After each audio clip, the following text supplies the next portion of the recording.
What? Subscribe. Subscribe. We'll highlight all that. Don't you worry. I'm just But of saying, course, you gotta remind people. You want to get Subscribe right now. subscribe. subscribe. Of course.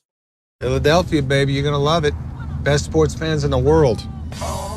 Actually, the worst, but that's what makes them the best. Gentlemen, welcome in.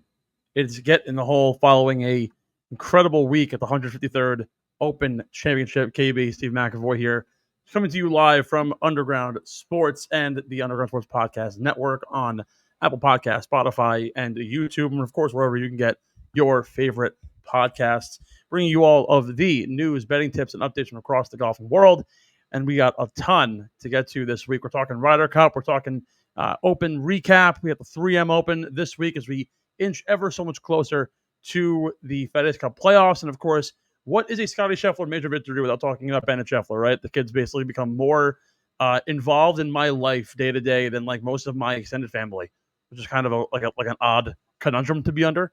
But of course, as we welcome in another incredible week in the golf world, we have to mention that we are sponsored by the one and only 47 brand, bringing you the best apparel and headwear for not only your round of golf, but your casual whilst we're on the block, your night outs, and anything else in between. 47 brands keeping you looking fresh and cool throughout the summer with their bird technology, particularly out on the golf course. You can find that bird technology across a variety of their products, including their vacation, rangefinder, mulligan, milkwood, and Caddy collections at 47brand.com. Of course, code in our description to get free shipping on your next order. No code. Just got to use our link and make an account on 47's website. Plus, the ice cream helmet collection just dropped this weekend, and it's absolutely magnificent. Stop! I actually didn't even look. I need to now I need to take my Monday weekly gaze at the 47 website. It's magnificent. Oh my god! Stop it. It's funny. Every single Monday we get on this show, and I find something to want to burn more money on, and I have Kay yelling at me. Steve, she's like you don't need more hats. You don't need more shirts. I walked into Citizens Bank Park with DJ on Sunday as we got back from PLL Fairfield, and I literally said, I am prepared to spend so much money that I don't have on All-Star Game merchandise because Philadelphia official announcement, the torch got passed. Mm-hmm. Bang. Incredible. Bang. Wait, hold on. They already have the logo ready? Oh, yeah. That's got unveiled this weekend. I'm so excited to go to that game, too, by the way. We're going to be there all weekend. We're doing a lot of things that we are already in the planning process of, but the ice cream helmet collection, the name of the hat being the Parlor. The Parlor. Sick. Is just lovely. And the shirts are beautiful. I've got to say, the one thing that I gripe and I beg and plead and implore 47 to do, just because I'm looking at your head right now, they need to have more Mr. Met stuff. Because the Fanatic, I get it, he's iconic, but you gotta Mr. Met is really a top 3 mascot, in my opinion. It's the Fanatic, it's Mr. Met, and personally, I guess you can call me biased, but I love Wally. You could also make. I think the Padre is pretty iconic. Mr. Met's definitely up there for one of the more iconic mascots. I'll give you Mrs. Met. Well, she's got a dumpy, that's why. But she's got a donk. Mr. Redlegs exist. Yeah, but Mr. Red wasn't always the mascot. It was just kind of like a moniker, and they didn't make it a mascot. It's like the Mr. Red walked so Mr. Met could run. But I think Mr. Met took the running and ran away with it. When did Mr. Redlegs exist? Intro. Also, I didn't realize his name was Mr. Red Legs. Yes. His legs aren't even red. So Mr. Redlegs came to be in the 1950s, well before the New York Mets existed. Yeah, let's do a quick. And I don't give the Padre any credence because it's the San Diego Chicken. That's the real mascot of the Padres. All right, you know what? Here. Shout out to AI for for this one. Shout out Allen Iverson. Several baseball mascots stand out as exceptionally iconic. The Philly Fanatic is renowned for its energetic antics and distinct design. Mr. Met is a true classic, recognizable baseball character with his large baseball head who took inspiration from Mr. Redlegs, but became more notable for his actions early on as a frenetic mascot that fans could rally around for the new team in New York. Also, they introduced him at the World's Fair. Other notables include Wally the Green Monster, Orbit, and Fredbird. Who's so right Fredbird there, again? The Cardinals. He stinks. He's kind of boring. Also, Mariner Moose rocks. Also, Bernie Brewers is up there too. He's cool. The Cubs mascot is cool as well. They also claim that that Dinger, the Rockies mascot, he's awesome, iconic. Dinger's great. Do you know Dinger's backstory? No. Well, hold on. Didn't they have Dinger and Slider? So Dinger they had two mascots. I don't remember Slider unless I saw him, but Dinger exists. Sorry, because I went Slider's to the Guardians mascot. My bad. Slider's also very cool, but Dinger exists, and the Rockies have a dinosaur for a mascot because when they broke ground to build Coors Field at home plate, they found dinosaur bones. That's sick. So I think that is like one of the coolest and most unique like tie-ins to that being their mascot of all time. It's just sensational. Now, if you want to give a shout out to a mascot that transcends time, I actually want to give a shout out to my wife's former home of employment and city, Allentown, Pennsylvania, the home of the AAA Phillies affiliate, the Lehigh Valley Iron Pigs. Their alternate moniker is the Bacon Bits, and their mascot for those games is Chris P. Bacon, which is hilarious because obviously they're pigs, bacon, but they'll do a mascot race, and it's their two male and female pig mascots, and they'll have Chris P. Bacon, who's literally just a fucking piece of bacon. And it's incredible. They have the Iron Pigs mascots, like their actual mascots. They have a male and a female. They're named after elements. Like one's like the element for iron is like well, they both are. It's Ferris and Fifi, and Fe is the element name for iron. Yes, thank you. Yes, they are genius. Anthropomorphic pigs. Well, hold on. Anthropomorphism is defined as what? It's like human-like, right? Relating or characterized. Blah, blah, blah. Having human characteristics, yes. Okay. I don't know why I get it mixed up, that and like animaguses, like the idea that like you can become an animal, which by the way... like animorphs? Yes. So it's funny, right? I was went to the Virgin Islands last week, 2 weeks ago? Yeah, 2 weeks ago now.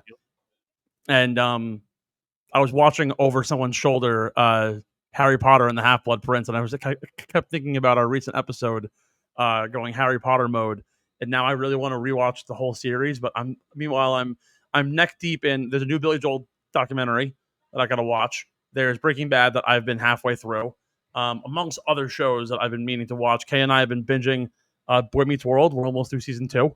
It's my favorite show of all time. That show, so ahead of its time. Now you're a little older than I am, so it probably came out right around the time you were born.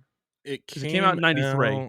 Yeah, so I love it too because it's like the first show of like my cognizant memory being based in Philadelphia.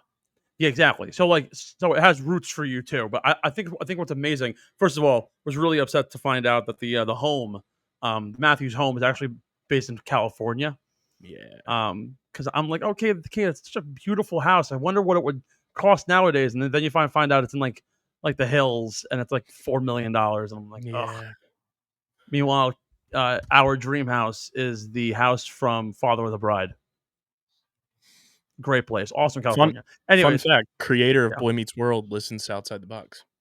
It's Boy Meets World. I have to say, now I haven't seen Girl Meets World. I'm not very good. I'll tell you that was my one pandy wandy binge. I went through Boy Meets World again and then followed it up immediately with Girl Meets World. And the thing I like about Girl Meets World as a new era spin-off from Disney Channel. All the original writers, pretty much every original character back, Good. just as Uh, even older. That's what you need. And I wish that they wouldn't have like ended it the way that they did, because I feel like it needed one more season. But very awesome like addition to the Boy Meets World, like follow through and kind of like where it ends and then picks back up. It's like, oh, this is like I'm still watching the same people just decades later. And I have to give credit, and like we could talk more about this on like streamer season if you really want to like actually dig into the weeds on it, because I do think that Boy Meets World is an incredible show. We watch even the first season, right? There, Corey Matthews is what, he's in the 8th grade, 7th grade, He's and it's so ahead of its time in the themes that they talk about. They have one episode in like the 7th episode of the series. Now you got to realize this is in 1993. They're talking about like prejudice and like racism, and I'm like, wow, this is like a really like deeply rooted show for a 90s show, and it continues to get better and better, and you learn these like you see these like motifs that like this show, if you made it in 2025, would be a smash hit well over again. And honestly, he was and, like, 11 years old in season 1, so 6th grade. and they're also the show takes place, I believe, in 7th grade, like at the start. So yeah, but like also, and this relates to Harry Potter, right? I joke about how like when Harry Potter first started, Daniel Radcliffe, Rupert Grint, and Emma Watson were what, like 12.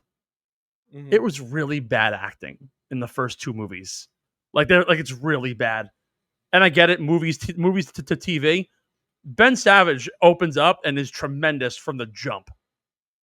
Like the whole cast is fantastic from the get-go.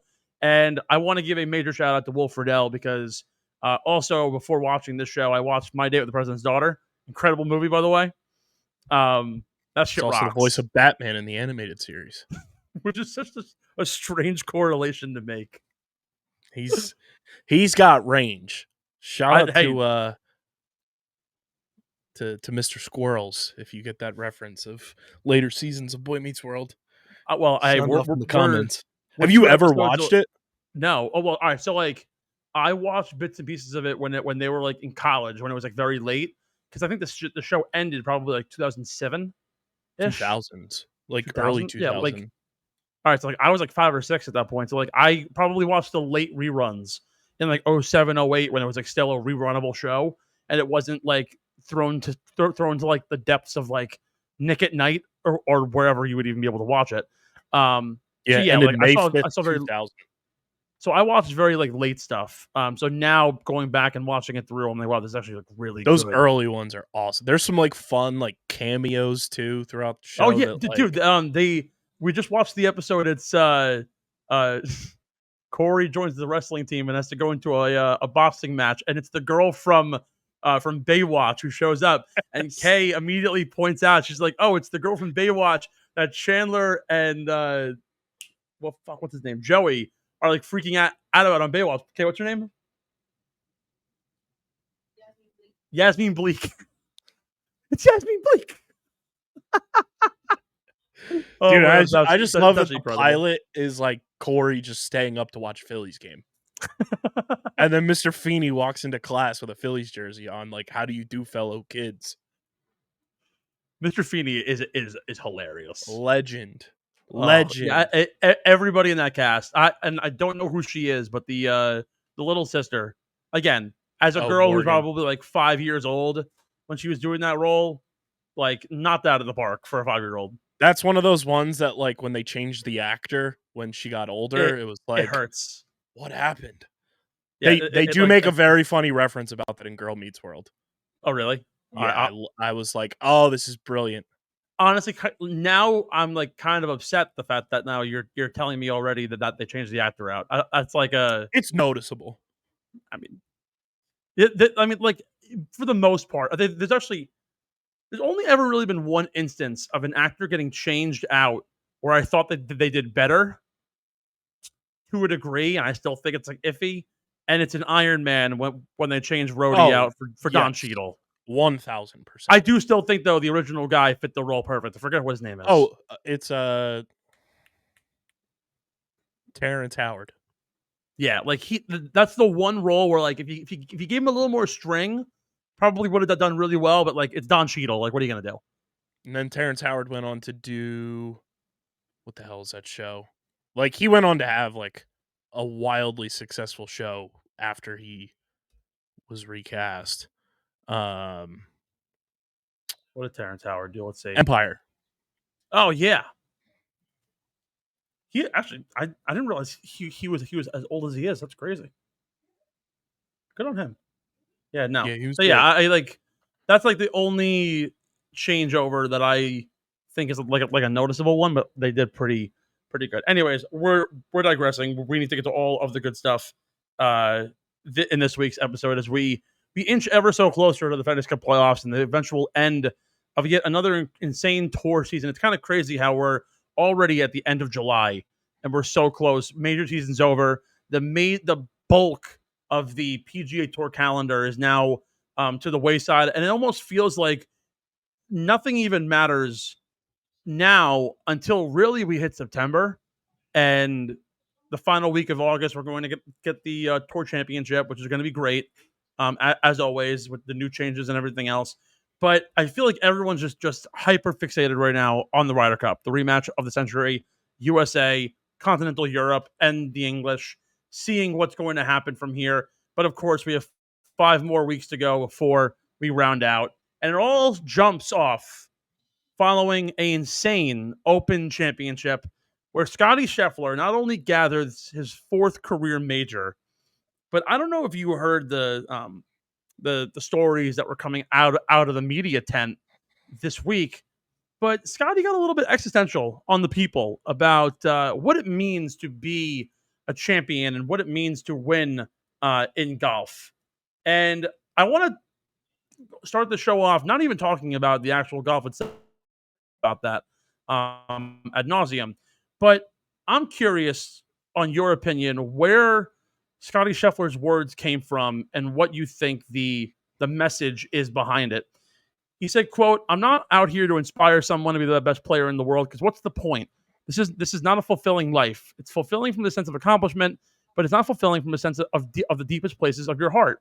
There's a lot of people that make it to what they thought was going to fulfill them in life, and you get there and you get to number 1 in the world, and they're like, what's the point? I really do believe that because what is the point? Why do I win this tournament? Why do I want to win this tournament so bad? It's like showing up at the Masters every year. It's like, why do I want to win this golf tournament so badly? Why do I want to win the Open so badly? I don't know, because if I win, it's going to be awesome for 2 minutes. Playing professional sports is a really weird thing to do. It really is. Just because we put in so much effort, we work so hard for something that's so fleeting, it really is. The feeling of winning just doesn't last that long. When I sit back at the end of the year and try and reflect on things, like having that sense of accomplishment from winning the Masters, from winning the PGA, I have a deep sense of gratitude and appreciation for it. But it's just hard to explain how it doesn't satisfy how I would describe it. It's an unsatisfying venture. Now, I mean, we could talk about like what Bill Parcells used to say, how like there's winning and then there's misery, or how Herm Edwards says you play to win the game. But what do you make of Scottie's comments? What do you think the point actually is? Do you think he's just being too humble? Do you think he truly does not, I don't want to say care about golf, but there's something bigger in his life that's very obvious, and it certainly isn't golf. What do you make of his comments this week?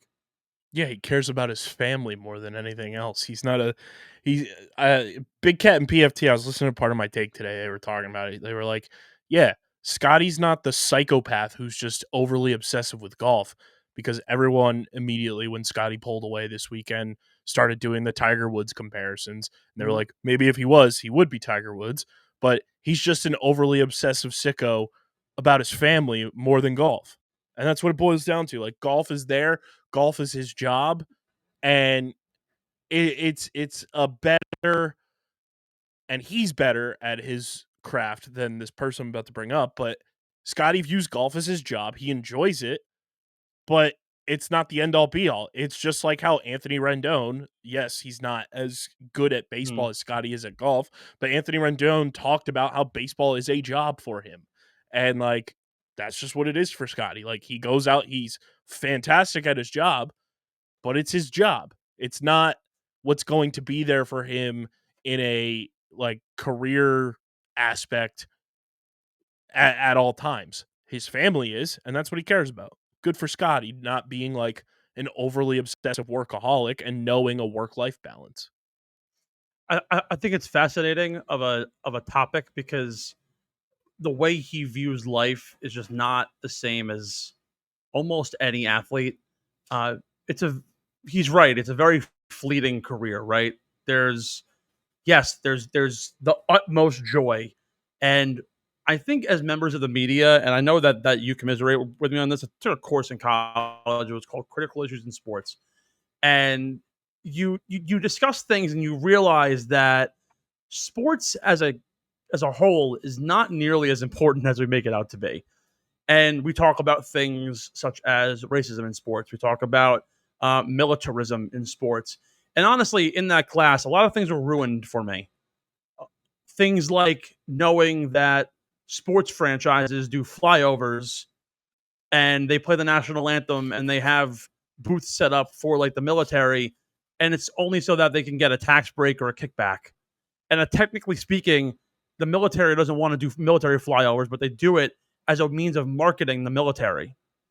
And then you realize things within like the racism side of sports, and you hear it on broadcasts. You discuss well, yes, of course, there is a coming together of races within sports now. There wasn't 60 years ago, but you even hear glimmers of racism now, even on broadcasts. How we perceive the white quarterback versus the black quarterback, how we look at certain things, and a lot of things in sports were ruined for me.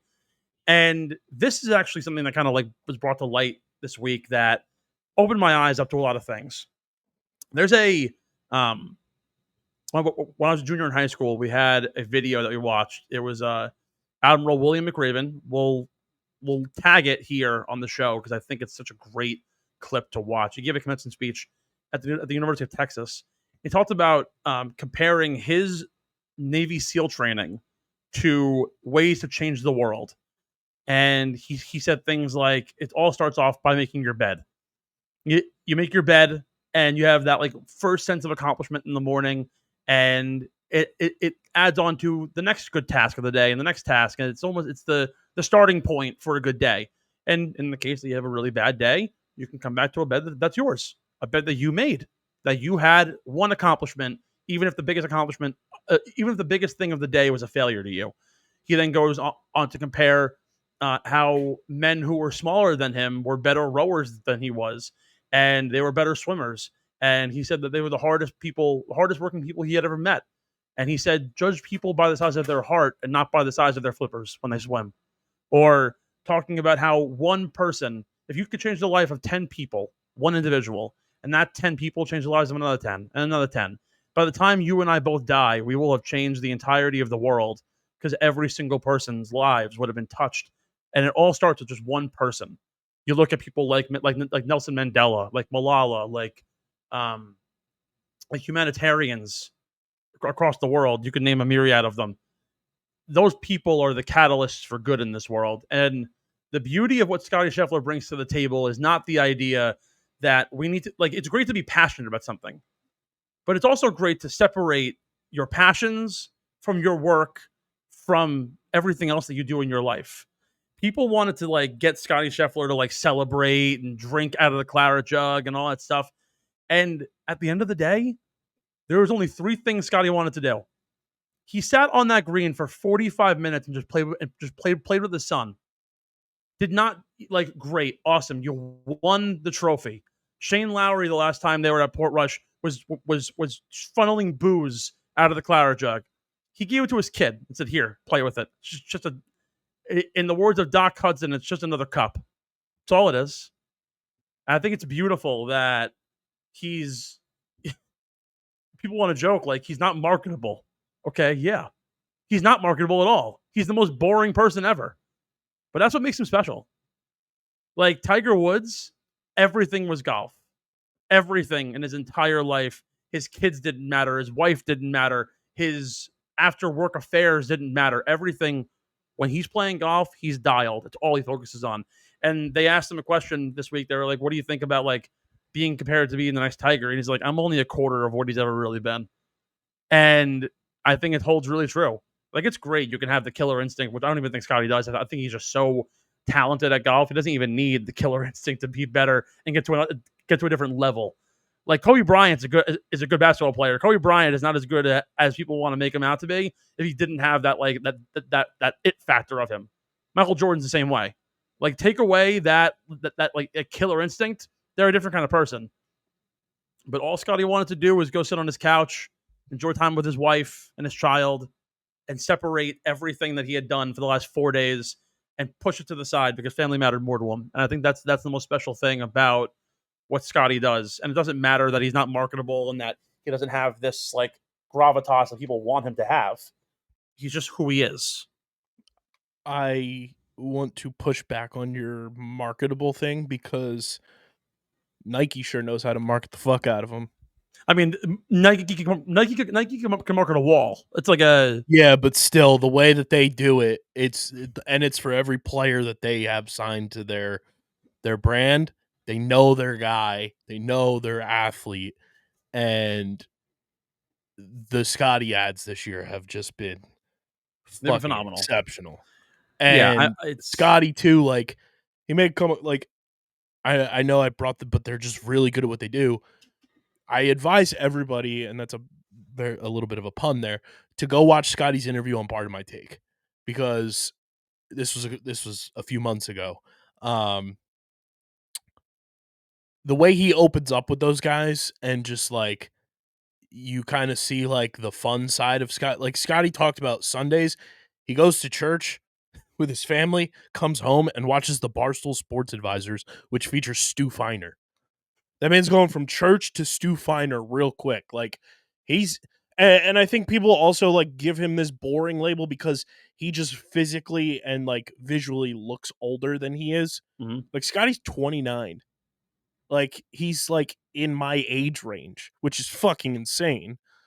But like I think he gets like that boring and like kind of like not woe is me, but like kind of that like mope dope like label because he just looks older when he's really a 29-year-old father of one. And Bennett Scheffler might be the most successful baby of all time. You kidding me? Yeah. Has seen more majors won by his father than Charlie Woods has.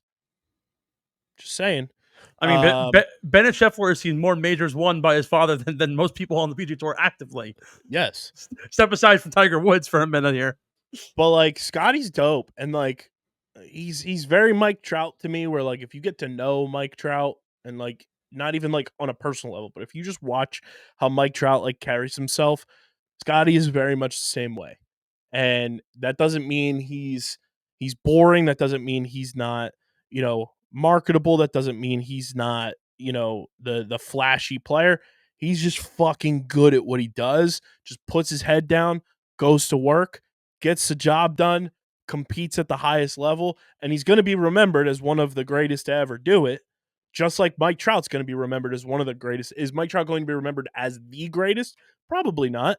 But when it's all said and done, he's going to be one of the greatest. And people always say the same exact things that you laid out there that people are saying about Scotty. Mike Trout's not marketable. Mike Trout is boring. He just lives in LA and, he's with his family. Blah. What's wrong about that when you're so goddamn good at the sport you play and you just are like, yeah, I'm going to put my head down and go to work. And then boom, I'm going to make millions and millions of dollars doing it. And at the end of the day, what really matters is me coming home to my wife and kid. And I think what's so funny too is I think it was Kyle Porter tweeted this out, or Jason Sobel. They're like, we talked like at the Masters, that one Rory shot, or we look back at like Rory's bunker shot when we did the live show, or Bubba's shot from out of the rough. Like there are iconic golf moments. I cannot tell you a single iconic Scottie Scheffler shot. And the guy has 4 majors. Like, what you can call him a bore to watch, he kind of sort of is, because it's almost like he's just so good. He doesn't need to have iconic moments to be great. I did not watch Prime Tiger. I was 5 years old. I was 6 years old. I was getting into golf. I remember some of it, but I certainly don't remember all of it. And at that time, my grandpa used to tell me stories. There's no person ever who could be 5 to 6 strokes back of the field, but still keep the entire field on notice. Like Tiger can easily shoot 7 under par. Scottie actually told a story about Tiger Woods after winning the Open. He said, "I love the mentality of Tiger, and I hope and I want to take that from him. I don't want to take his career because I don't want to be like Tiger. I don't want to be like Tiger Woods. I want to have his mentality, but I don't want to have his career. I don't want to be compared to him in that way." And he told a story about how Tiger Woods shot a 10 at the Masters. It was the worst score to par he ever had. It was back in 2020 when the Masters was in November. Shot a 10 on the 12th hole. And he goes, yeah, Tiger shot 7 over and then played 13 through 18, birdie 5 of the last 6 holes. He goes, it didn't matter that he had the worst score of his entire career. He went back out and he grinded and he was like, he's like, I took that moment and I'm like, I'm now going to birdie every single hole because I want to and I know that I can. And he did it. And he's like, I hope to have that mentality one day. I'm reading through a Reddit thread right now about Scottie Scheffler, and I actually found probably the greatest comparison I think anybody's ever given cross sport of all time. Scottie Scheffler is the Tim Duncan of golf. Tim Duncan was the Tim Duncan of basketball or of baseball. Quiet, but like Trout was exciting early on in his career.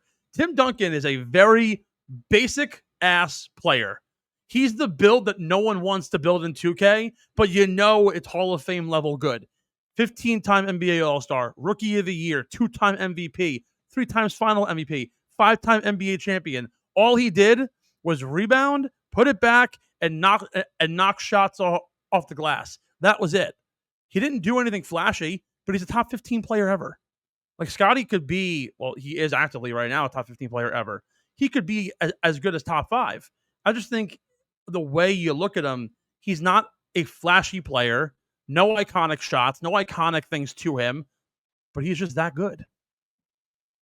He's got an iconic shot, and by shot, I mean photo right now because he won the Open and immediately took the claret jug from the Open to the premiere of Happy Gilmore 2.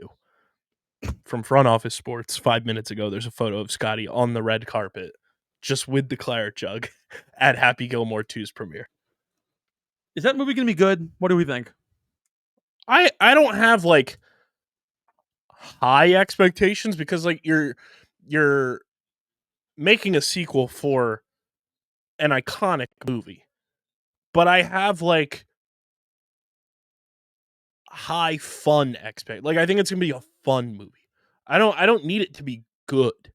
I don't need it to be like, up for an Oscar. I need it to be like a C+, B- tier movie that I can sit back, watch, enjoy, laugh at the modern era jokes, see Adam Sandler do Adam Sandler things, and I have like tempered fun expectations for Happy Gilmore 2. And that I mean that all positively to everybody out there. So like it's one of those things that it's tough to follow up such an iconic movie with a sequel all these years later, but I think it'll be fun because Adam Sandler's attached to it and his brain is one of one. I just hope it isn't like a complete like money grab wash kind of movie. I hope there actually is some sentiment and some like substance to it. Which I don't think Sandler does. I don't think Sandler's like the money grab type of guy. I mean, half the movies he's made in the like post Grown-Ups era has been awful.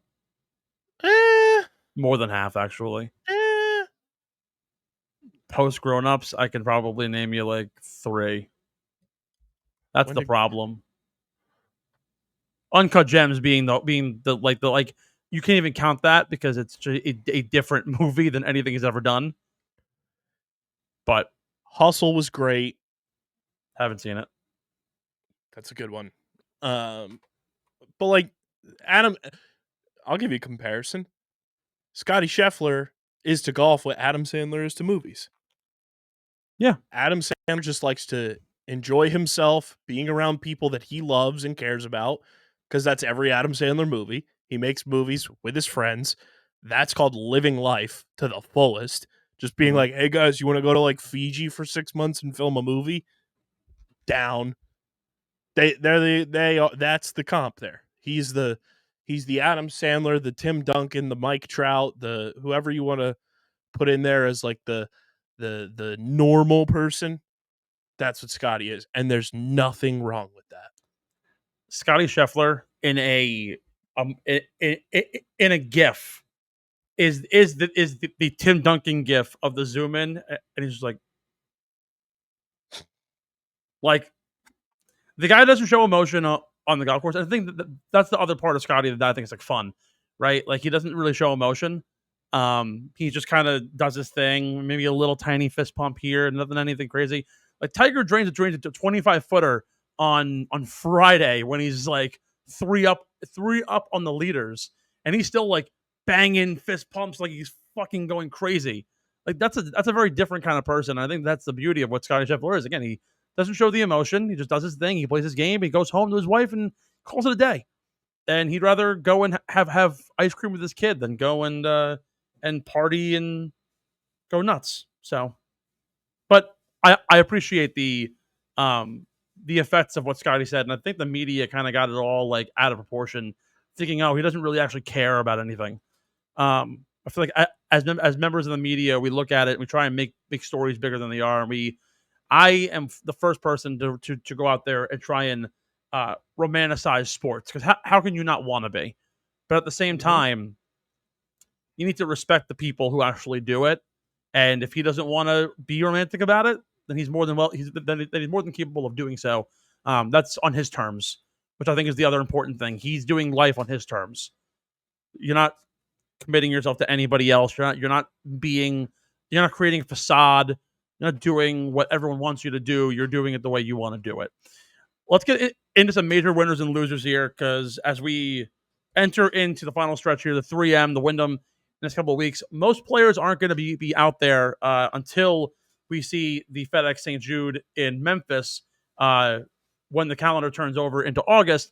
Let's talk about some guys who made some strides or didn't quite at the Open Championship. And I want to start with one of the biggest winners of the week, who obviously, aside from Scottie Scheffler, who fits into a category of his own. I mean, we could talk ad nauseum about the stories of Scottie. A couple of things that actually before we get into that first winner. Took Tiger Woods 1,197 days to win his fourth major. Took Scottie the exact same amount of time. Compare him to Rory. Scottie got his first major in his 10th start. Rory's 11th. The second major, Scottie's 18th to Rory's 17th. Third major, Scottie's 23rd to Rory's 24th. The fourth major, both in their 25th start. The sad part is that Rory got his fifth major in his 64th start. That means that to get to his 64th start, Scottie Scheffler will not win a major for the next 2.5 years, if not more than that. Actually, no, I'm lying to you. 64 to 25. It's 39 majors. Yeah, so the next 9 years, he will not have won a major until he gets his next, which is sort of a shocking number. He'd be 40 years old by the time he wins his fifth major, if following the Rory chart exactly. Anywho, biggest winner, I had to give shouts to Bryson DeChambeau this week. It was a magnificent turn of events for somebody who has traditionally been god-awful at playing Open Championship golf.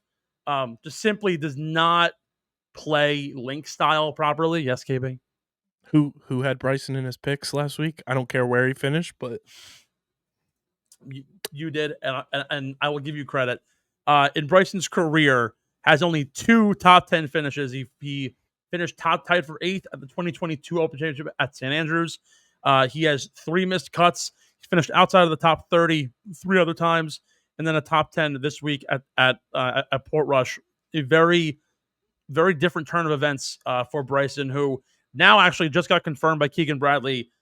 Regardless of whether or not he finishes in the guarantee automatic qualifier for the Ryder Cup, he will in fact be on the Ryder Cup roster. So now we have 2 names locked in for the Ryder Cup: Scottie Scheffler and Bryson DeChambeau. If you remember, they were in one of the iconic foursomes matches against Sergio Garcia and John Rahm, and dominated at Whistling Straits.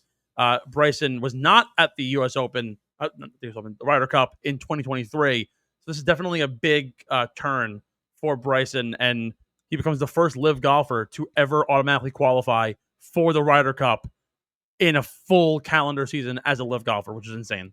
Speaking of LIV, I wanted to bring Yeah. this up too when we were talking about Scottie. This was his 10th straight, I believe, event where once he was leading after 3 rounds, he ends up winning. 10th straight time that's happened. I have this hypothetical for here, Steve. Obviously, because Scottie's on the PGA Tour, but because after 3 rounds, Steve, can you tell me what the total number of holes after 3 rounds would be? 54. Can you tell me what that would be in Roman numerals, Steve? I'm not good. That would be LIV. I hate you. That is why LIVGolf is LIVGolf, because it's 54 holes. Would Scottie Scheffler didn't even factor that. Would Scottie Scheffler be the greatest LIV golfer of all time? And John Rahm's currently up there, man. He's finished top 10 every week. 54-hole dominance, he would just win because there's no 4th day. It's a ridiculous concept. There's nobody to catch him on a 4th day. He's already in the lead. He's gonna win. You know what's the worst part too in all of this? I'm looking at Scottie Scheffler's last 25 rounds of golf. I need to just share this, just so I can get this off my chest to show how absurd of a golfer this man actually is. Look at how absurd this is. Just the guy has not finished outside of the top 25 twice in his last 25 career starts. Look at all those trophies. This guy is on another planet. That's it. It's absolutely absurd to think this is just and it's commonplace.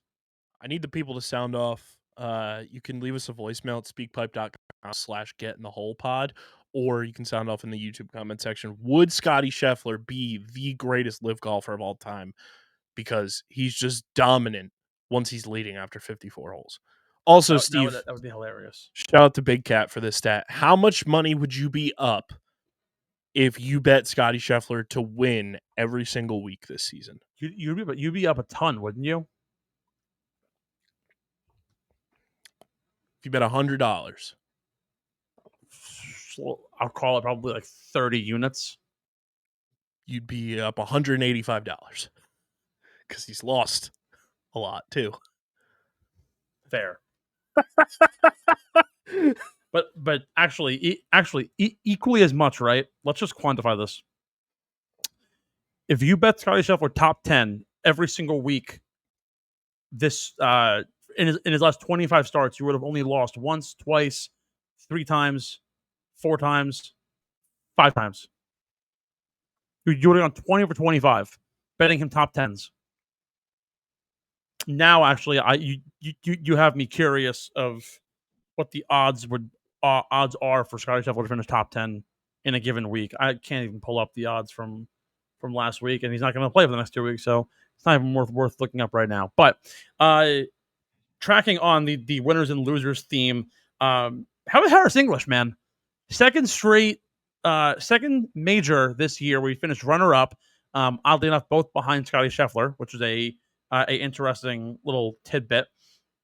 This has been a really, really, really good year for Harris English. He had surgery in 2022 to repair a labrum, and he missed almost 5 months of action. He withdrew from the Masters tournament. He did not play that week. He didn't contend for a top 25 finish until his runner-up at the Arnold Palmer back in 2023. And since then, it's been a bit of a come and go sort of scenario for Harris. But this year has been an absolute revelation. 8 top 20s, 4 top 5s, a win at the Farmers in January. As of right now, he's 6th on the AQ list for the Ryder Cup. We'll talk more about him in a little bit and what that means. But an incredible year for Harris English, who's traditionally been a really good golfer, but has never been a top 5 golfer in the world. He's always kind of hovered in a top 25 area. He certainly had his moments. The best he's ever been was 5th back in 2021, but he's always sort of hovered around the 25-ish range when he's really in his peak form. Currently, he's ranked 8th in the world, and he's 12th according to Data Golf The 35-year-old has really been tremendous so far this year. I'm looking forward to him as he steps foot at Bethpage and when he plays the St. Jude later on next month. A trio of losers that I want to mention. There's a lot of losers, but three in particular that I think stand out, and I want to get your take on who's the most interesting here. Patrick Cantlay, Colin Morikawa, and Joaquin Niemann. Now, they all have very unique and different reasons for why they've been losers, but obviously the Colin Morikawa story is a long-winded one, and it's one that we've been mentioning here for multiple weeks on weeks on weeks. Not only did he have his 23rd putter change of the year, actually he had two different putters just this week alone. He also missed his second straight cut with Billy Foster on the bag, who used to caddy for Matt Fitzpatrick, Seve Ballesteros, and other legends, who's known to be a big-time... Whoa, what? No way. Hold on. Did I just get news of a baseball trade? No. No. No. No. No.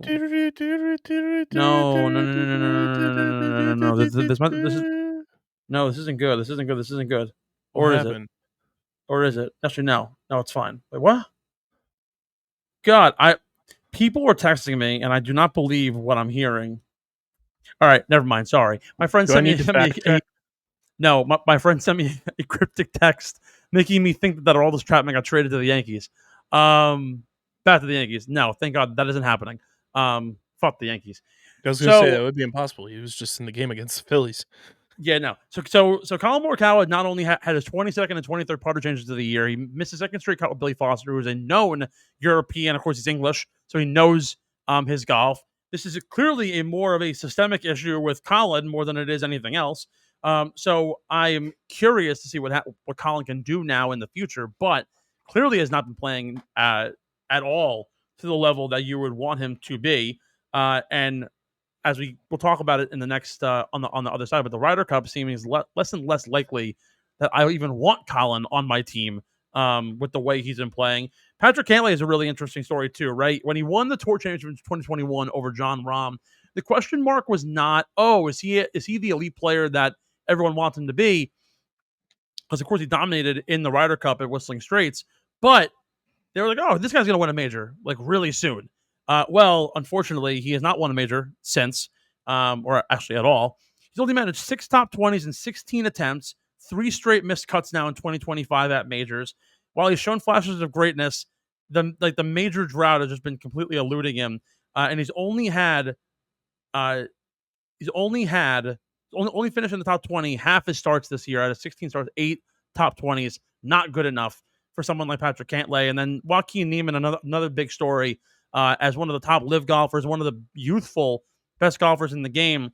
Much like Patrick Cantlay, failed in majors so far in his own career, and he struggled to get the live chip off his shoulder. We thought after his top 10 at the PGA, things would change a little bit. Clearly it hasn't. Back-to-back missed cuts at the US Open and the Open Championship. Only 4 top 25s since 2022 at majors. Has not been good whatsoever. So lots of losers. Some big winners.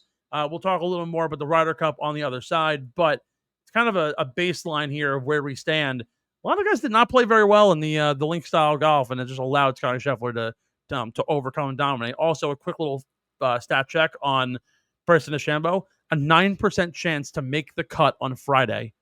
Made the cut, won under the number, and then proceeded to finish top 10. That's a insane comeback. And who called it? You did. I thought he would fucking shit the bed. And he did. He shot a 78 on Thursday. If he didn't shoot a 78 on Thursday, he would have been in the mixed top 5. Remember when Bryson called Augusta National a par 67? Pepperidge Farms remembers. Absolutely absurd. Also, do you think Colin is going to be more in his head because Bennett Scheffler can hold a trophy better than him? I would certainly be. Consider Colin Morikawa should take putting lessons from Bennett Scheffler. I hear apparently he's already starting to putt now that he can walk. Also, That kid was dripped the fuck out in his green Nike tracksuit. He's a man. Baller. He's got a great name too. Bennett, yeah. Also, I have to give credit to Meredith. First of all, like the perfect American family right there. Scottie, Meredith, and Bennett, perfect. She had the classic dad hat, the just do it, and it became a whole thing again with the Nike ads. It was perfect. Just the quintessential Nike American this family. entire year has been on another level of marketing, and it's been very fun to watch. It's actually really crazy too because Nike Golf they got rid of the golf clubs probably like 4 years ago, 5 years ago. And Bruce Koepka used to game the Nike clubs. He won the 2019 PGA or the US Open, one of the two, because he won in 18 and 19. He won with Nike Vapors, and then they got rid of it, and he became a free agent. He gained some Titleist, he gained some Strixon, kind of jumped back and forth for a little bit. And I was curious, like, is Nike Golf kind of going to the wayside, or are they only going to apparel? And they seem to like have had like a phase where their apparel was like very just like bland and basic.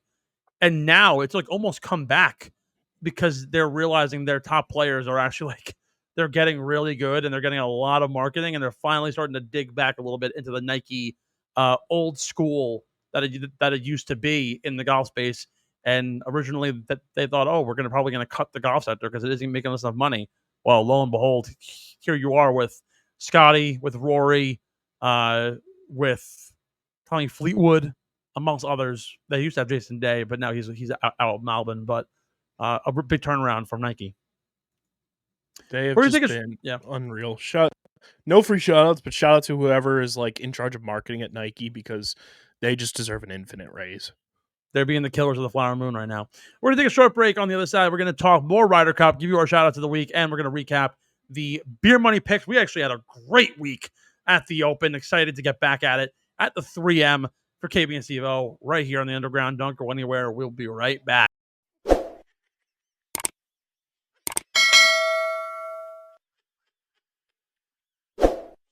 Subscribe to get in the whole pod.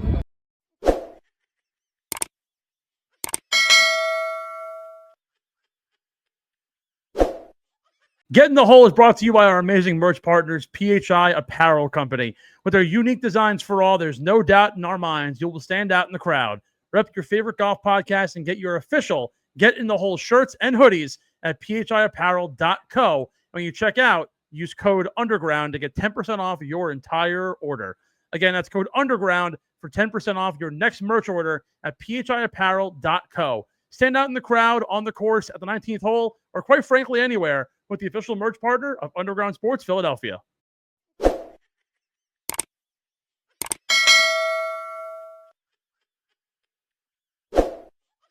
Welcome back in to Get in the Hole here with KB and Steve-O. Let's get right into this shout out to the week presented by our friends over at Acorn Hills, as we do every single week. Acorn Hills getting you geared up for summer with their awesome summer collection. And they're changing clothing through conservation, getting you your favorite apparel from quarter zips to hoodies, t-shirts, on and off the course, anything that you're looking for. Acorn Hills has you covered with eco-friendly packaging, materials, and clothing tags on styles that you'll love. Get ready for their summer drop as they are continuously coming out with brand new things. It's part 2 of their drop coming out later on next month. Use code GITH15 at the Get in the Hole 15 for 15% off your next order at acornhillsco.com. Once again, GITH15 for 15% off your next order at acornhillsco.com. And look your best from the ground up. KB, we already gave him a couple shout-outs, but we might as well keep on doing it. 3 times as many shout-outs as he is old. Bennett Scheffler, the first shout-out of the week. I joke because I do not have a child, nor do you. One day I will have a child. I don't know what your situation is. I'm hoping that you probably will want to have some. No goddamn clue, and quite frankly, I'm okay with that right now. But the more and more I look at Scottie Scheffler and I see Bennett running around, I'm like, wow, what I would do to get my son into golf. I've seen more of this kid than I have legitimately my cousins the entire calendar year. I saw them for a wedding a couple of months ago, and prior to that, I didn't see them since my wedding in December. So, I've seen Bennett Scheffler probably 7 times on television on Sundays. This kid keeps getting cuter and cuter, and he just becomes more and more of a man as we see him every single week with his daddy running around playing incredible golf. You want to talk like Lucky Charm? We go back to the Scheffler like wins, right? He was born last April. If we go all the way back, Scottie Scheffler has won, dating back to when he was born shortly after the Masters. He won at the RBC Heritage, the Memorial, the Travelers, won the Olympics, won the Tour Championship. So that's 5 wins plus the Olympics. Then on top of that, won the Byron Nelson, the PGA, the Memorial this year, now the Open. That's 9 wins and an Olympic gold medal in a year and a half. Is that good? That's like otherworldly. Trying to confirm with my sources if that is good. At Grok, is that good? Fuck Grok. Did you see my email for the? Yeah, I can't believe you responded with that. You fucking cock. You piece of shit. I never get an email from Kyle Bennett, but when I do, it's about a fantasy football league, and I comment back at Grok. Is this spam? To everyone too, is an all reply. Oh, I know. That was the point. So then I get text messages from people. Yo, Steve's reply. So funny. Hey, I'm Woody. Howdy. Knee slapper. Hey, boo boo. Can I get another picnic basket? Oh my god. While we give shout outs to Bennett Scheffler, how can we not give shout outs to Ted Scott? I put a tweet out this week. This guy has the best fucking job on earth. He carries a bag. He tells some jokes. He gets to strategize and walk golf courses in incredible places. And he gave his weekly Sunday sermon on the steps of the Irish coastline. Before you said the golf course thing, where he said he's got the best job in the world. He carries bags. He tells a couple jokes. I was like, that's pretty much like 50% of stand-up comedians. It's all you got to do. Just different bags, but like you get the point. Speaking of which, we can't talk about it here. We got to talk about Shane Gillis's monologue for the ESPYs off camera. That was exceptional. I loved how he shouted out Norm Macdonald and retold that joke because I was too young to remember it the first go around, and it was just perfect. But like Ted Scott, if you compare the official money ranking, roughly, he'd be 60th currently on the PGA Tour money list. Seems good. Let me tell you the official money list right now. To be 60th on the list, that would mean that Ted Scott has made more money this year than Ben On, Mackenzie Hughes, Patrick Rogers, Ricky Fowler, Cam Davis, Christian Bezadenhout, and Gary Woodland. The tour average money is $1.7 million. Ben On is in 60th at $2.25 million. Is that a good salary for a year? Shit, I wish I could get like a quarter of that. And honestly, at this point, he will get closer to like $3 million because of sponsorship deals and everything else that's going on. Like Ted Scott just has a fucking incredible job, and I give him so much credit. More shout outs.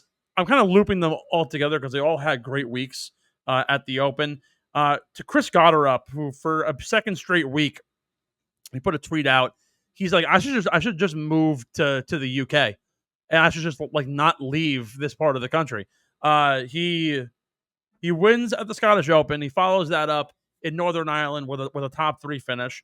An absolutely insane run for a young stallion who is managing to get his feet under him. He's now firmly in the Ryder Cup conversation, which we'll talk a little more about. Then you have Hao Tong Lee, no one predicted Hao Tong Lee was going to be in the top 5. I know I certainly didn't.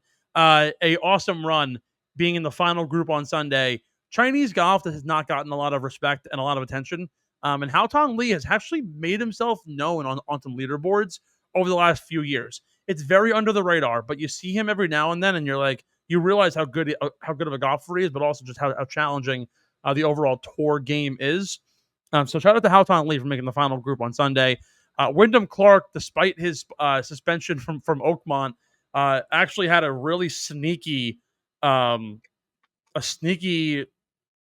25, along actually with Ricky Fowler, both finished in the top 20. Listen to this. This is Wyndham Clark's second top 25 ever in a major. The only other top 25 he had was when he won the U.S. Open in 2023.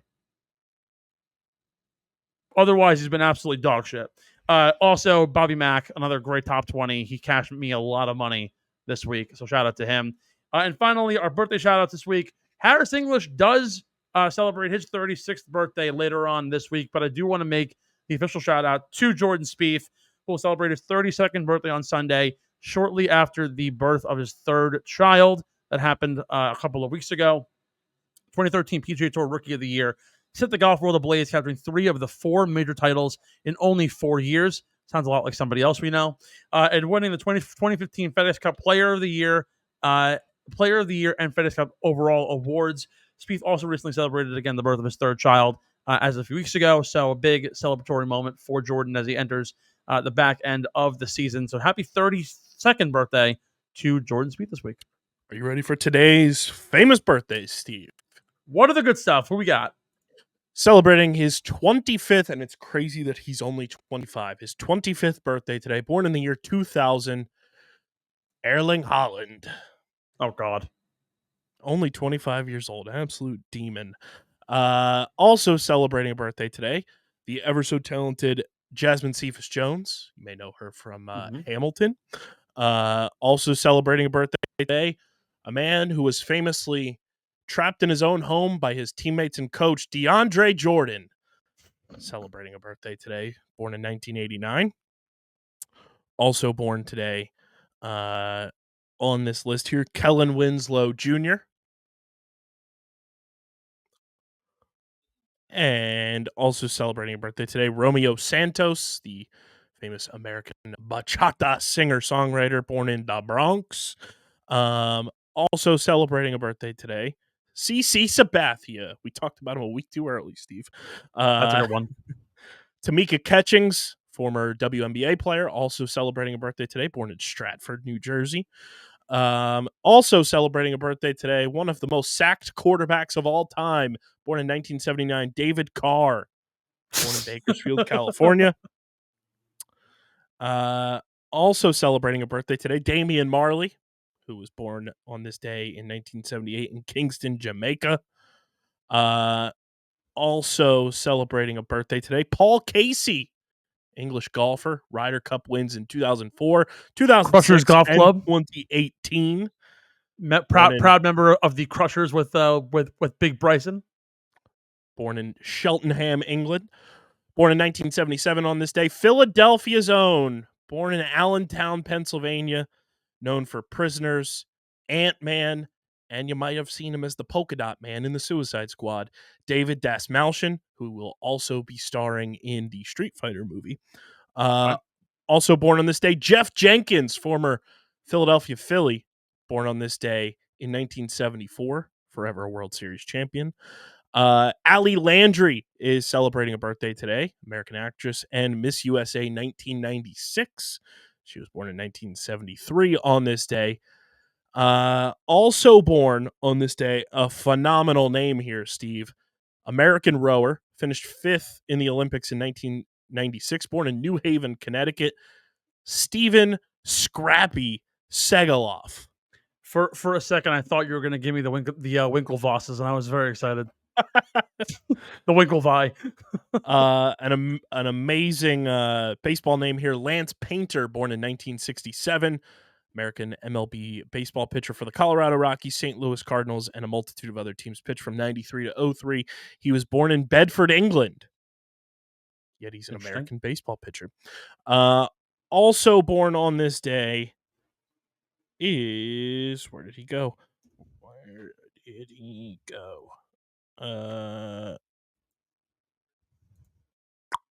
Oh, duh. Here he is. He's just one of the big blown up ones. One of my favorite people ever, taken from us far too soon, born on this day in 1951, Robin Williams. Yeah, Just I was a going to mention that. phenomenal, amazing person, somebody I looked up to just in so many ways and love every single moment he spent with us in movies, comedy, and everything in between. Gone far too soon. Shout out to Robin Williams. I have a couple of funny ones actually. So one that's a lot more famous than most people they had mentioned. John Lovitz turned 68 this week, today. But also, this seems like the birthday for underpronounced supporting actors. Justin Bartha, who you might know him from the National Treasure movies. He played Nick Cage's right hand man. I don't know which one he is, but it's one of Crab or Goyle, who's also celebrating his 36th birthday. Jamie Waylett, and listen to this shit. Turning 72 years old, Jeff from the Wiggles. Amazing. Holy shit, Jeff Fat.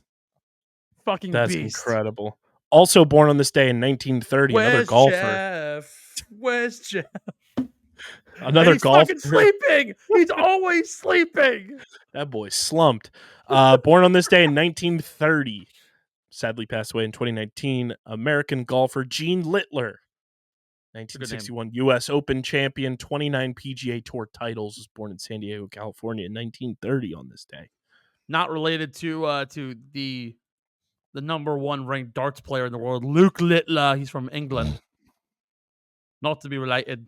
Yeah, some pretty awesome birthdays. I cannot believe we like you record this show on a Monday and we look back on these birthdays. The fact that we landed on fucking Jeff from the Wiggles is hilarious.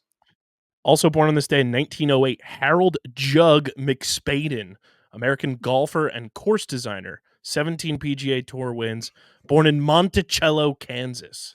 Bro's name's Jug?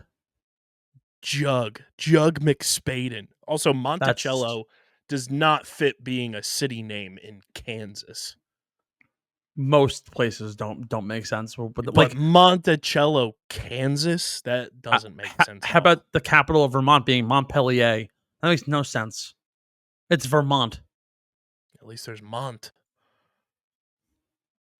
That's also another great name here. 1895, H.G. Nummedine, South African cricket batsman. Absolutely insane. Nummedine. Let's get in some Ryder Cup standings updates. So we had already mentioned a few this week, but I want to get some thoughts out here because I'm very interested in the state of affairs currently for the Ryder Cup as we stand right now. So where are we at right now in the world of the Ryder Cup? Well, Harris English is now firmly in the 6th place spot on the U.S. team. He joins Scottie Scheffler, Xander Schauffele, J.J. Spawn, Russell Henley, and Bryson DeChambeau as the current automatic qualifiers. The next 4 on the bubble, Justin Thomas, Colin Morikawa, Ben Griffin, and Keegan Bradley. The Ryder Cup, actually, the captain's agreement was just signed, and Luke Donald is now allowing Keegan Bradley to pass off captain's duties to a vice captain in the case that he joins the roster, which actually means technically that Tiger Woods will not be the captain of the team. It will, in fact, be one of the vice captains currently on his staff, because the captain is the only person allowed to give advice when not on the golf course between the players that are involved. So if Keegan is playing, he will hand off duties to somebody else. That has happened before in the past. Hasn't happened though since Arnold Palmer back in the 80s. On the British side, or the European side, Rory McIlroy leads with 3,400 points, followed by Bob McIntyre, Tommy Fleetwood, Tyrrell Hatton, Shane Lowry, and Stepp Straka.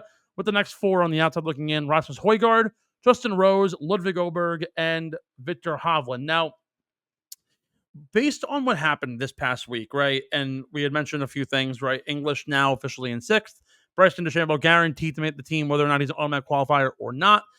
Chris Gotterup is now in the conversation, allegedly.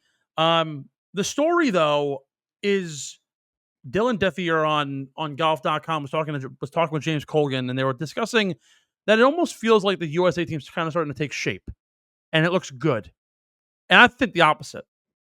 They're like, oh, a lot of good American players showed out this week.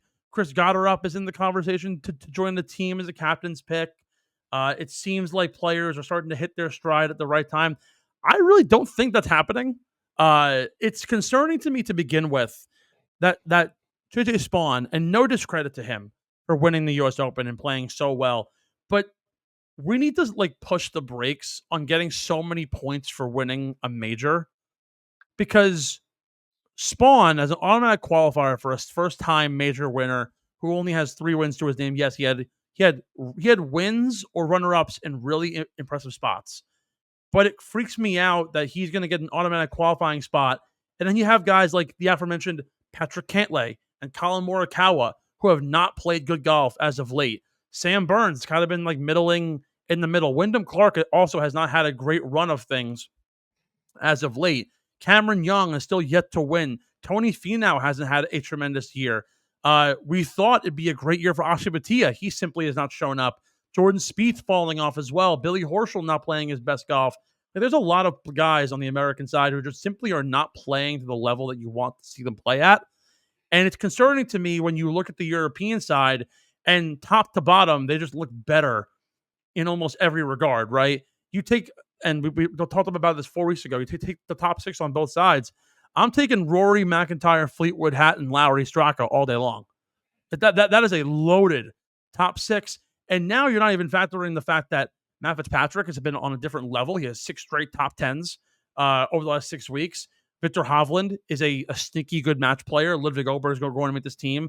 Justin Rose with the age and the confidence. The only person in the top 12 to be like interested in that's like an okay is Rasmus Højgaard, who also has been having a really good week, a really good year so far, where it's like crazy when Nikolai doesn't play well, Rasmus plays really well. And it's a back and forth game to a degree with the both of them. You go even further down the list, right? You have 12 guys in the roster. Odds are, if you look at the European side, you have your 6. Rose will be 7. Oberg's 8. Hovland's 9. Fitzpatrick's 10. And then from there, you have 2 spots. And John Rahm's 21st in the points. There's no way John Rahm is not on this roster come September. So now that leaves you 1 spot. And you're looking at picking guys between... you can go more towards the top. You can go with Matt Wallace. You can go with Thomas Detcher, who probably should deserve a spot. Aaron Rai has been playing really good golf as of late. You can look at Harry Hall, who's been really interesting. I mean, Nikolai Højgaard played at Marco Simone, so he's really interesting. Steven Yeager has had some pretty good runs, but he's a kind of a deep sleeper pick. No one really on LIVGolf to get intrigued by, I would say, overall. But you can go with some experience and also pick up with someone like Alex Noren, who has his moments in the sun. There's a lot of different ways to go, but the American side just doesn't seem to be as intriguing to me with the number of guys who just simply have not been playing their best golf as of late. And it's outside of the top 6 and JT. I get really concerned. I have question marks all over this team. And I don't know if it's going to be a cohesion thing, because if you look at it right now, like, should Brian Harman really be on this team? Like, Ben Griffin had a really good 3 months, but outside of that, it's been back and forth.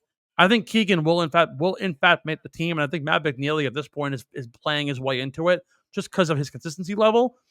But do I want to burn a captain's pick on Patrick Cantlay? He's been so good in match play, but it just hasn't been good for him. It's been a humdrum year. Wyndham Clark he's an overrated golfer. Like, yes, the name factors of taking Sam Burns and Daniel Berger and Keegan Bradley and Colin Morikawa, that's great names. But at what point do you look at it and you say this team just they're just simply not up to snuff? Yeah, I mean, I said it after JJ won. Like, the fact that he skyrocketed that far up the point standings was asinine. And like, oh my god, yeah, sorry. The Phillies just won an extra innings game on catcher interference. Ridiculous. Amazing. Fuck the Red Sox. Fuck Boston. But like Spawn he has had a great year. He's had 2 runner-up finishes. Yeah, like he's proven it since then. Top 20s are galore, but it's like a match play is just so different. And in years past, it was easy to just take Jordan Spieth because he was such a good Match Player or Colin or Cantlay or Ricky Fowler in the past. None of these guys have been playing good enough golf for me to warrant just putting them on the team because they're good at match play. It's not going to cut it. It's why Chris Gotterup is getting looks, and he's currently like 24th in the rankings. It's a problem. Yeah, I mean, I'm just of the belief with the Ryder. Like, I've already been waving the white flag. Like, Team USA is fucked. Like, they're not winning. I'm sorry. And I wish it was different because there is so much talent. Like you could pack a roster in with Will Zalatoris and Max Homa and Patrick Reed, Ricky Fowler, Sai Thagala, Akshay Bhatia, but no one's played good enough golf to even warrant consideration to put them on these teams, which really is the problem. Like, there's so much talent. Like, are you gonna burn a captain's pick on Brooks Koepka? Hell no. Like, I picked Brooks Koepka to miss the cut, and he absolutely did. He was like +7, and he lost Blake of the Year. Like, Brooks Koepka has not had a top. He's only had one top 15 finish on LIVGolf dating back to April. He's been a really just like a bad approach player, like, for most of the year. Not a lot of talent on this roster right now for me to be confident. There's a lot of great names, but like, what's the deal? And The so world caught up. Unfortunately, I think we're going to Bethpage, and I do not have confidence in this team as of right now, and it's a scary sight. No, I mean, the rest of the world caught up, and that's cool for the sport of golf, honestly. It's not good for the Americans in the sure, but if you're an overall golf fan, category, like, the fact that, like, you can have these conversations and, like, kind of compare these two teams, where in years past, like, Team USA would just pump the shit out of the European team. I think it's dope. Well, it wasn't always that case. It wasn't always that case. The U.S. Ryder Cup team did have a really good run of things for probably about 20 years in the 80s and 90s, but like as of late, it's really has been all like, European. In the past. I'm saying in the past, like, they had that run, but now, like, the world caught up. There's guys from all over who have perfected their craft to get on the Ryder Cup team, and the Europeans have a fucking stacked roster. Yeah, like it sucks because when you go back and you analyze, the USA had a run where they won every Ryder Cup from 1935 through 1983, and there was only one instance where they lost or tied. Now, ever since 2002, 3 American Ryder Cup victories to Europeans 8. Like, it's a very up and down, different sort of style, and the Europeans just keep on putting on new raw talent. And you want to talk about what the development has been in the last 5 years.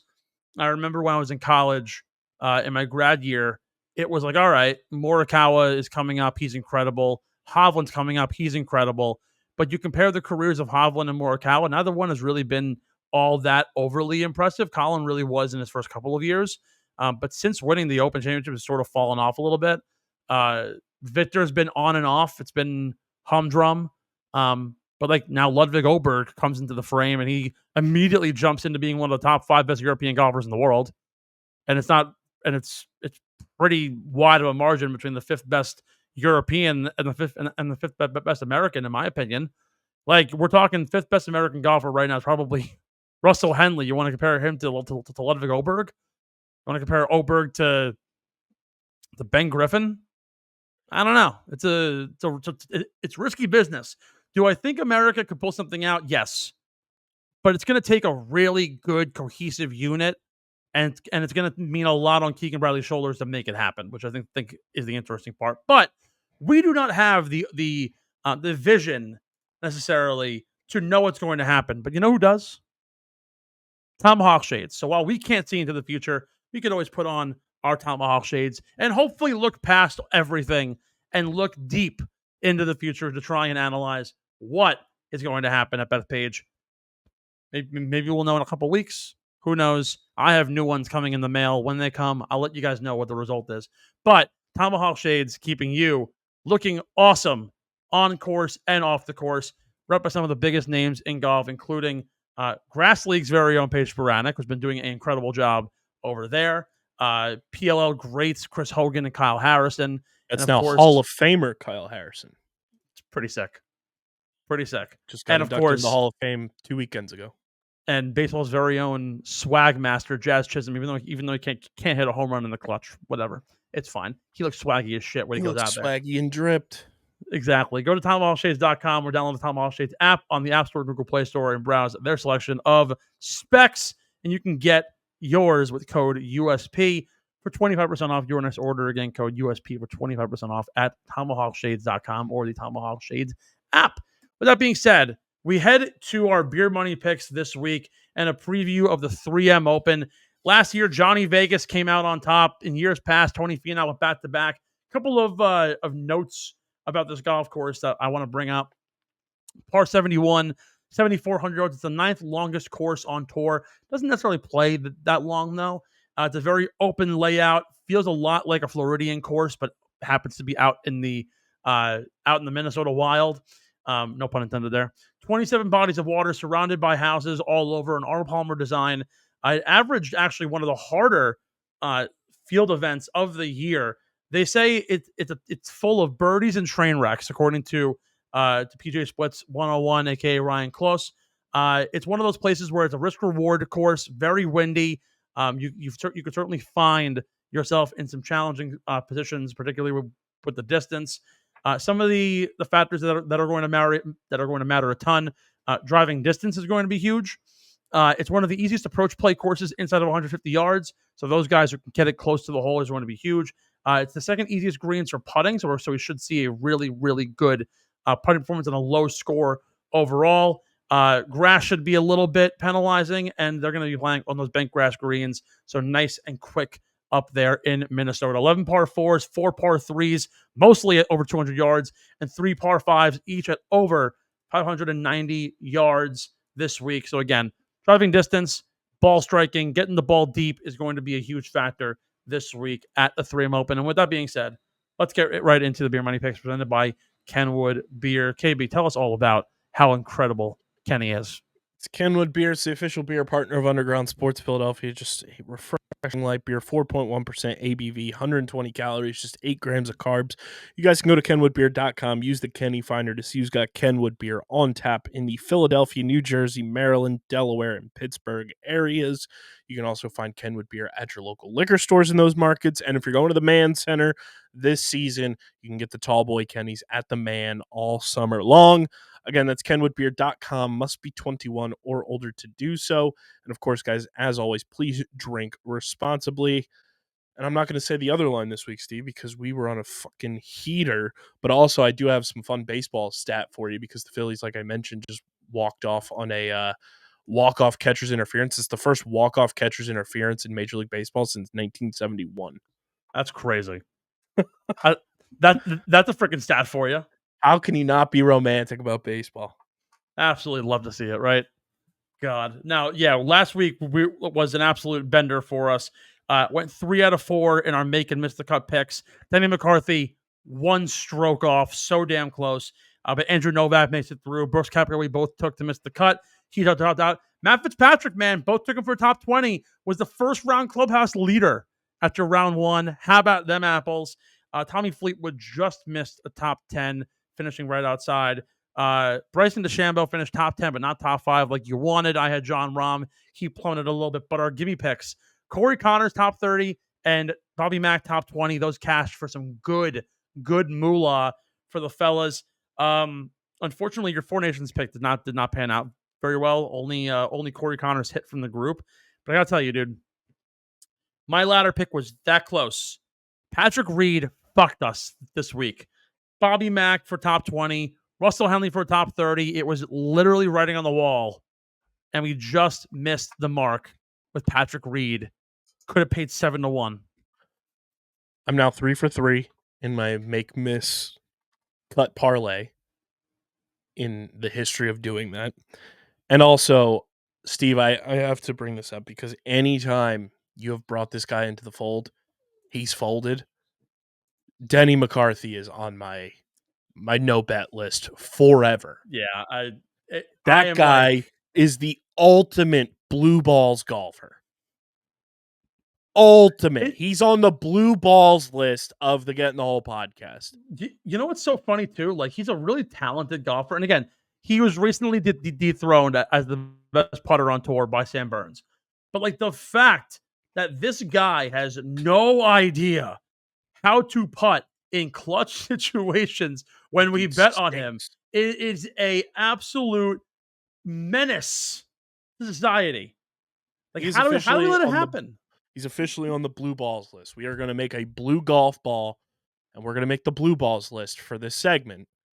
And anytime you bring up Danny McCarthy, I'm just going to say blue balls, and then you have to change your pick because I am never betting on that guy again. Yeah, no, I'm as pissed off as you are, and I don't blame you one iota for being upset about it. So I apologize for giving you a really poor read. I also apologize honestly for the Patrick Reed pick, because there were better guys out there who I should have taken, and I was eyeing Harris English, and I was like, I just should have took Bryson. You went with the wrong live golfer. Should have taken a lot of guys, honestly, this week, but I promise that I'm not going to screw it up this go around. Top 20 at the 3M Open. Who you got? This is a great week to cash in some big time money. Let me tell you. I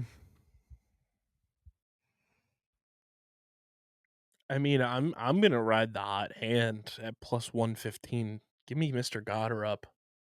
Yeah, the top 20 selection here, like, again, a lot of money to be had. I think Goddard is a great pick this week. He's been playing fantastic. He's one of the best drivers of the golf ball. You're going to certainly see him later on in my picks, but for now, I'm going to go with the quintessential, used to be longest driver of the golf ball on the PGA Tour until guys started to get really good at the game. I'm going to go with Cameron Champ for a top 20 finish. He currently sits at a whopping, donde está, Cameron? You handsome man. 225 for a top 20, including ties. Driving distance is going to be paramount. It's a wide open fairway. The putting will be interesting, but I certainly think with a good enough drive to start, you're in for a pretty good treat. Top 10. Top 10, I'm going to go with, where is he on this list? What the hell? I'm just going to go here because I saw him. Top 10 plus 400. He's been playing really fucking awesome lately. Ricky Fowler. I'm going to go with two-time winner at this golf course, plus 330. Again, it hasn't been the best year for him, but he has the ability to win on this golf course. He's done it before. Finau Fresh, Tony Finau, he's plus 330.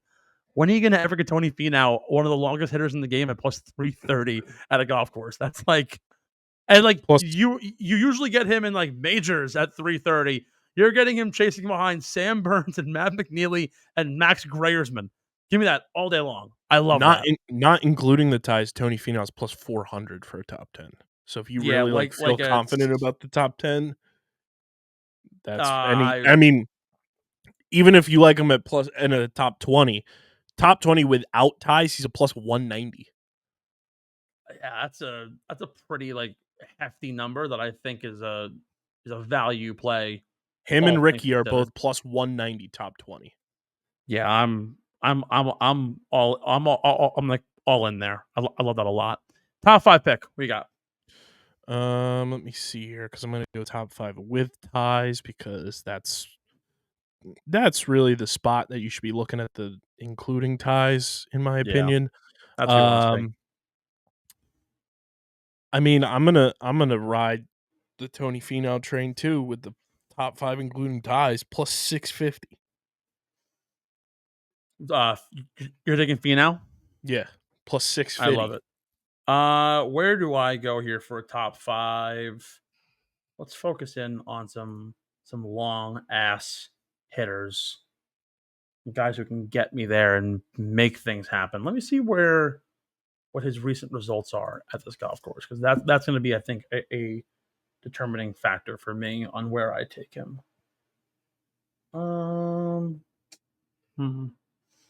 It's a shame that Aldrich Potgeier is not in this field, because he hits this ball a country fucking mile. Great podcasting. Great podcasting. Great podcasting. While Steve is looking this up, I'm going to plug our newest program on the network, The House Show with Pat Pitts, premieres this Friday on the official House Show YouTube and podcast feed. If you are a wrestling fan by any chance, or you just want to have some fun, The House Show is the first ever caller-driven show on this network. There's a voicemail line, speakpipe.com/official house show, speakpipe.com/official house show. Leave Pitts a voicemail. He's going to react to every voicemail that's left on the voicemail line, aka the house phone, every single week. I'm very excited about this. Pitts is very excited about it. We're excited to have Patty Pitts back in the fold full time. And I'm very pumped for this show. Premieres this Friday on the official House Show YouTube and podcast feeds. You can get this fella at plus 600. Taylor Pendrith, the 15th longest driver of the golf ball and one of the best putters over his last 24 rounds of golf. That's where I'm going there. Top plus 600. We're making money this week. Your gimme pick. My gimme pick is going to be... Why do we not have... We don't have top 30s yet? Yeah, we don't have postings for top 30 or 40, and I'm a little bit upset about this. I guess we'll go with a top 20. Don't pull my leg. I mean, it's a gimme pick, right? Top 20, including ties, plus 105, Mav McNeely. That's actually a great pick. I'm looking around to hopefully try and price a top 30. I'm going to see if I could find one on a different sports book than what we usually use. And I'm hoping that I can get lucky because there are actually some really great plays that I can try and swing. Top 5, top 10, top. Yeah, it only goes up to top 20, which kind of sucks. I'm a little bit upset. So you know what? I'm going to join you then on the Mav McNeely top 20 train because I know for a fact that he will play well enough here this week, and we had some really good success on our gimmies. So I'll join you on Mav. I was going to feature him in my ladder parlay, but because we don't have access to top 30s and 40s, we're gonna have to kind of like fudge it a little bit. But to guarantee me that top 20, I'm going to take him there. Your Four Nations parlay, needing a win, needing something to get even close. What do you got? I have the following. It's not as juicy as it normally is, but I think this could be a winner, Steve. Okay. We're going top Canadian, the aforementioned Taylor Pendrith at plus 140. We are going back to the well on the top Frenchman, Monnery, Victor Perez. How you doing? Plus 130. Siwoo Kim, top Korean, plus 160. And then top Oceania, Adam Scott at plus 125. I love it. What is the payout for that, my friend? $10 will win you $322.92. It's a pretty damn good run. I'm a big fan of that.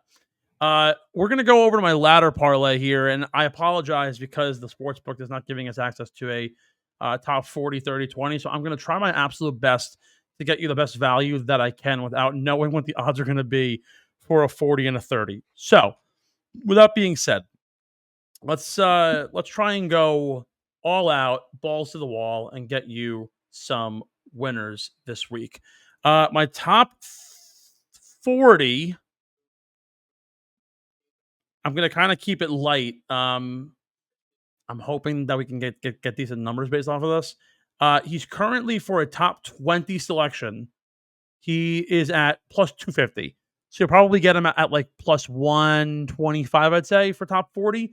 I'm going to go with Keith Mitchell.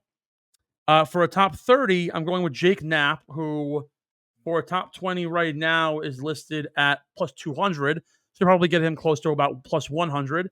And then he's plus 115 for top 20 right now. He'll likely get bet into the minus 120s I'm going to go Chris Gotterup for a top 20. That's 3 really good drivers of the golf ball, 3 very talented players, all could putt really well. Probably, I'm going to say roughly will pay out 5-1, and I will update you guys later in the week. Check out our social medias in order to get that play and the official payout once those odds come available to us. I also do like Michael Thorbjornsen this week. He's plus 190 for top 20. You might be able to fit him to a top 30 with Knapp. Ideally, I wanted to go Knapp 40, Thorbjornsen 30, Gotterup 20.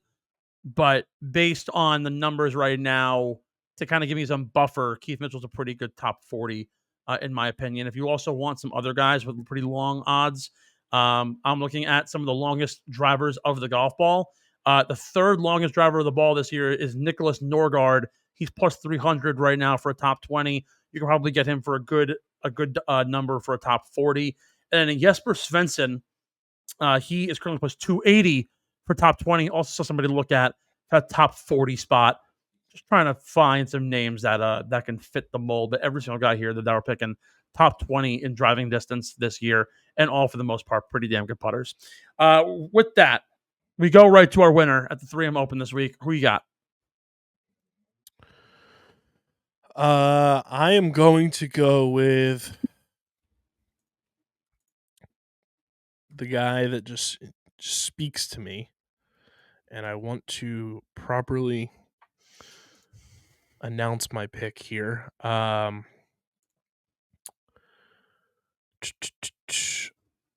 Yeah. I'm going to be, Steve, this week, I'm going to be the one that's living lavish. I'm the one. Like I'm playing with the Maverick. I'm going Maverick McNeely. Shout out to Future for writing March Madness, because just an absolute banger of a song. He's had some great finishes in the past, particularly at this golf course. So I love the pick. Plus 2,000 for the people, by the way.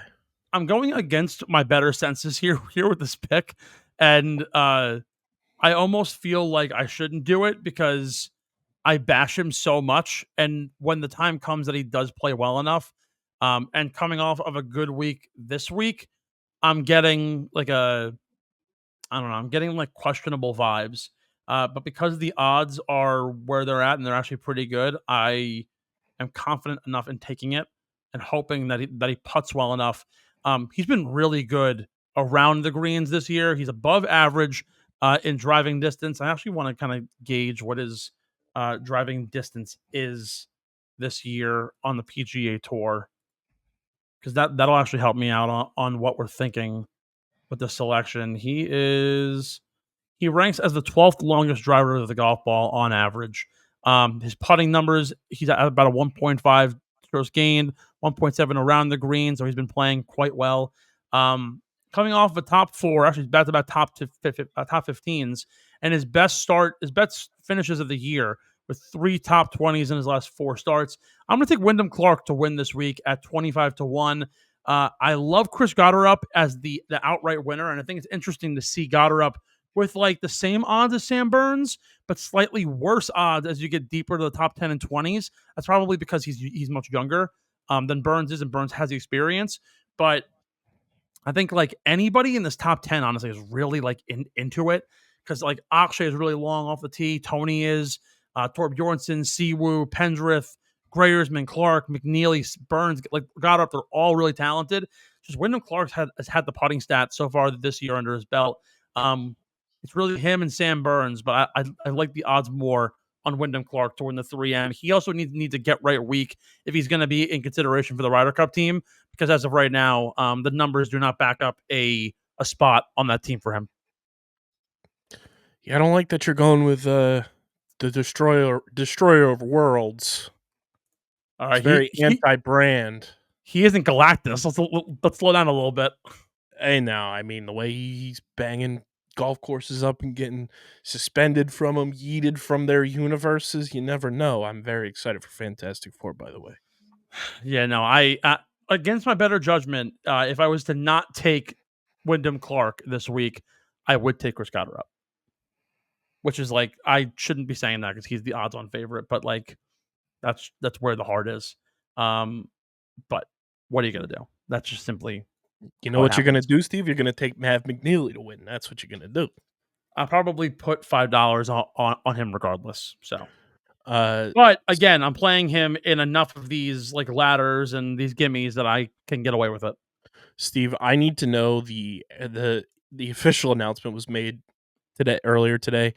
I need to know when the finale of this documentary that ESPN did on the Kansas City Chiefs airs, because I might just live stream myself watching it.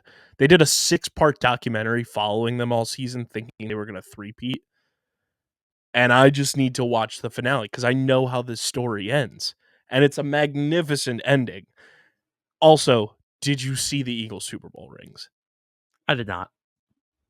Brother, there is a button on these rings that when you push it, the Eagles wing logos pop out from the ring, and engraved on the inside of the wing is Nick Sirianni's like quote about greatness, where like you can't be great without the Absurd. greatness of others. It's It is ridiculous. the coolest ring. I am going to send you a picture of the comparison of the Eagles' first ring to this ring. The size difference is monstrous. That's actually insane. And it is the coolest thing I've ever seen in terms of just wings. Someone said they gave them real life Bakugans. I'm fucking dead.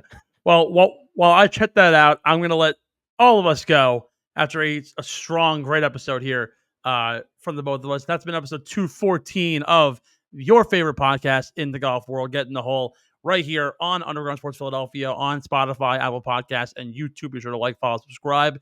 Leave a 5-star rating and a comment. The engagement really helps get the word out of a show that's already been killing it in general, top 100 in the world in golf podcasts. We're only trying to get better. So continue to like, comment, and subscribe on our post. 5-star rating if you have the extra 2 seconds to enjoy our content. And tell us what you want to see more on this show. We're always looking for new ideas, new creative ways to get more involved in the world of golf. And of course, on social media at Getting the Whole Pod, Twitter, Instagram, TikTok, and Facebook. Be sure to like all of our platforms. Follow us for engaging updates and content from throughout the golf world. And Underground Sports PHI, go onto YouTube there. Subscribe to the main channel and get your hands on all of our awesome podcast network shows, including Underground Circuit, OTB, Shimmer Season, Top Bins, and more. And of course, the house show now with Pat Pitts back on the helm. Welcome back, Patty P. Speaking of Underground Circuit, if you're an F1 fan and you're in the Philadelphia area, August 3rd, it's in their link tree on all their socials to get 25% off a general admission ticket. But we will be doing a live Underground Circuit from the F1 arcade in Philadelphia for the Hungarian GP. Race time is at 9 a.m. on Sunday, August 3rd. You can get 25% off a GA ticket when you visit the link in their bio and use the code affiliated with the link. And we'll be doing a live recording of the podcast immediately after the race. Very excited for it. But go support Casey and Owen. Link is in their description of all their socials. And get 25% off a GA ticket for the Hungarian GP watch party at the F1 arcade in Philly. This is the most ridiculous ring I've ever seen in my entire life. It's phenomenal. Huge. It's massive. Like, this thing's actually fucking gigantic, and I'm almost like... Thanks for listening to Get in the Hole, the official golf podcast of Underground Sports Philadelphia. Catch us every week wherever you get your favorite podcasts, and be sure to like and subscribe on Apple, Spotify, and YouTube. You can follow us on Twitter and Instagram at Get in the Hole Pod, and follow Underground Sports Philadelphia at Underground PHI. We'll see you next time, and remember, get in the hole!